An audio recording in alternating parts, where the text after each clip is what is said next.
Selamat sawetara rek. Ora-orane awake dhewe netepi kewajiban. Ya. Mbak panglipur sore mau sing Udakara Kapolnyata tetembangan kinarya dadi panglipur cekalek tombo ngantuk. Ya. Wahyane mangsa kala goro-goro iki. Iki wis gara-gara to. Wis. Masa aku tak anu. Tak mulih. Lho nek ngopo kok ya? Ora melu gara-gara aku ora pati. Sareng ora. Awakku ora pati penak reng. Dipenak-penake. Oh ya. Iki momong sowan Blitar. Iki mapan ning apa nek ngarani kene Siti Mbok apa kene iki? Sawane makam Bung Karno dalam rangka ya ki ora ana liya awake dhewe rasa syukur ingkang tanpa upama juga tidak lupa ora ana liya memperingati hari lahirnya Bung Karno utawa slametan tasakuran lan brokoan bareng-bareng. Lah iya. Ayo bersyukur awake dhewe alhamdulillah minangka dadi warga masyarakat Indonesia, dadi warga masyarakat Kutha Blitar. Nyatane ning kene ya kuwi ana ya kuwi bapak pendiri bangsa Bung Karno sang putra Pak Fajar utawa Kapolnyata sang proklamator kemerdekaan. Jadi awake dhewe kudu duweni rasa syukur. Ya. Nyatane pancen ya penjane iki bapak bangsa. Penjane iki presiden kang kapisan. Heeh. Kula kan gareng Mbak Dut Panglipur tetep mlebu nggon wancine gara-gara. Oke, gara-gara ikut aku, ikut.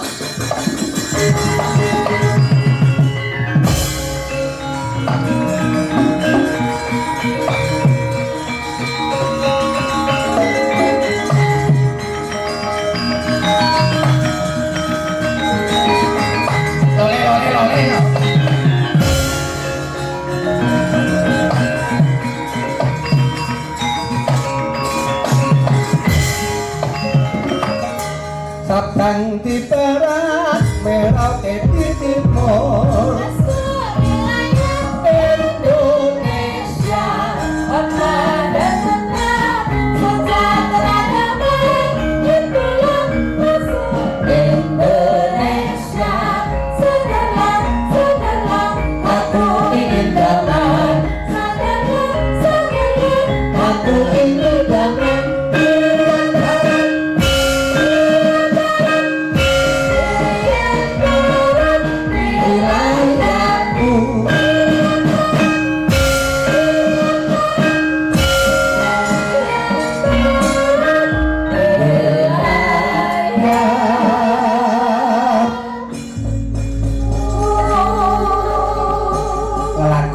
sawetara sinambing enggar-enggar sarira karo ngendoni otot-otot sing kekencengen.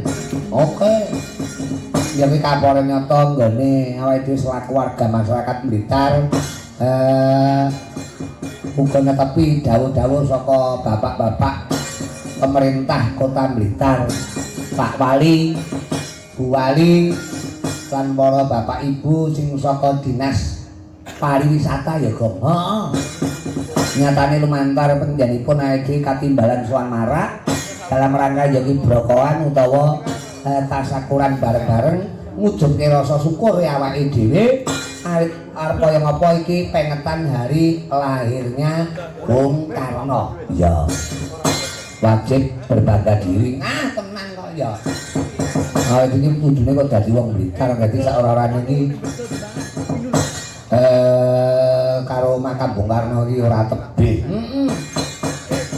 Mula iki wajib diuri-uri kaya bengi iki pancen nek miturut dawuh Pak Wali sore mau. Ora kok miturut dawuh Pak Wali wae pancen Pak Karno kuwi biyen uga remen marang kabudayan wayang kulit. Mula digelar dina iki mengeti lahirnya beliau. Muga-muga kanthi srana lek-lekan mungon iki njalari awake dhewe kabeh warga masyarakat Kota Blitar iki tansaya bersatu, tansaya nunggalke cipta, rasa, budi lan karsa membangun Kota Blitar supaya tetep sae, supaya tetep maju, supaya tetep berkembang bangunane ya bangun mental, ya bangun fisik, ngono lho. Oke. Iki ngomong sindene wong kundul reng. Sinden ngundure nak bareng karo kanca-kanca pengrawit. Sinden yahine kundur iki. Ya ana lah sinden iki nggon wayah goro-goro. Aku goro-goro pengen mundur. Namun nek goro-goro iki bawane pengen ngop ngono iki. Senengane iki gegendingan. Agak lho iya no, beda-beda. Nek sing lek gegending-gending ngono iki ngantuk. Senengane iki terus tembang-tembang gagrag anyar. Ayo panjen yo. Wayang iki warisane kakek moyang. Dadi no jaman kelakone. Aku berjanji akan sungguh-sungguh menjalankan kewajibanku terhadap Tuhan dan negara kesatuan RI dan menurut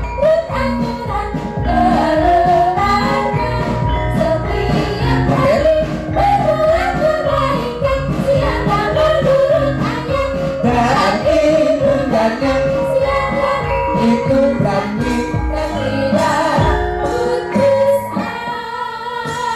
anda mengembang sepele orang nganggo jam-jaman bilang ketutuk jeng-jeng ini nyatanya dia pitutur becik Dwi Setia Dharma Pramuka ya jadi pendidikan karakter kudu berjanji akan setia kepada ayah bunda dan nusa dan bangsa. Oke. Tapi tak kepengen nyuwun suarane Mbak Yu anu Mbak Yu sendur. Treng nata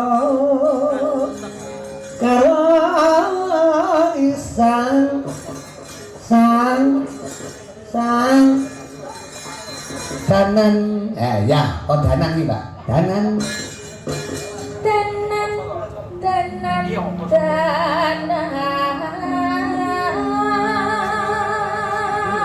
Joyo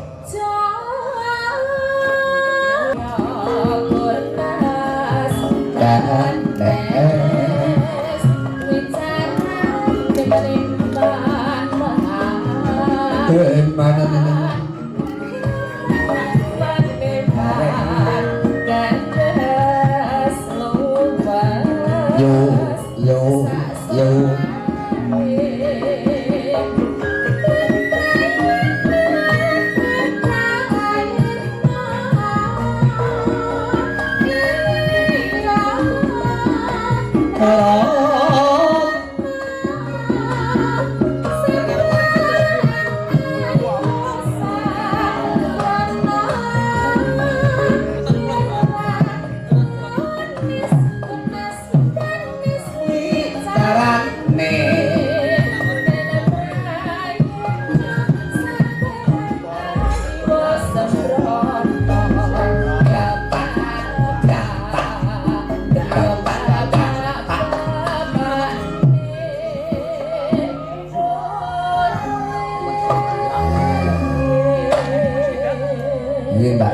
cara cakepan ngono trenten panjenengan iki lapalke tenan tur ora wani ngowahi to ngimprove.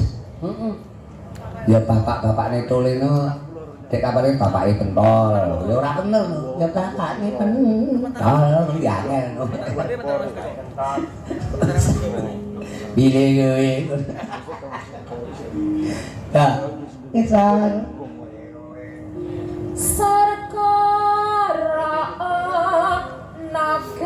Ile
Barang menika uga mriki kuwataken dhateng para pinisepuh adi sepuh. Uga warga masyarakat wewengkon Kutha Blitar sing padha pareng lunga. Ora lali sing padha pantun ana TikTok. Wong sosmed kok keren. Uga ana YouTube. Ganti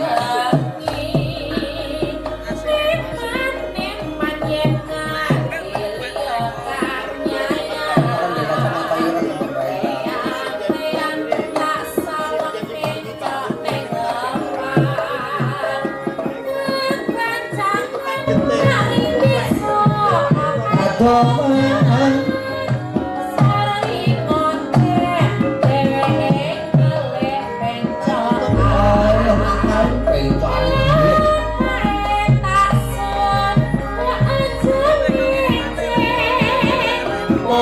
dan kuning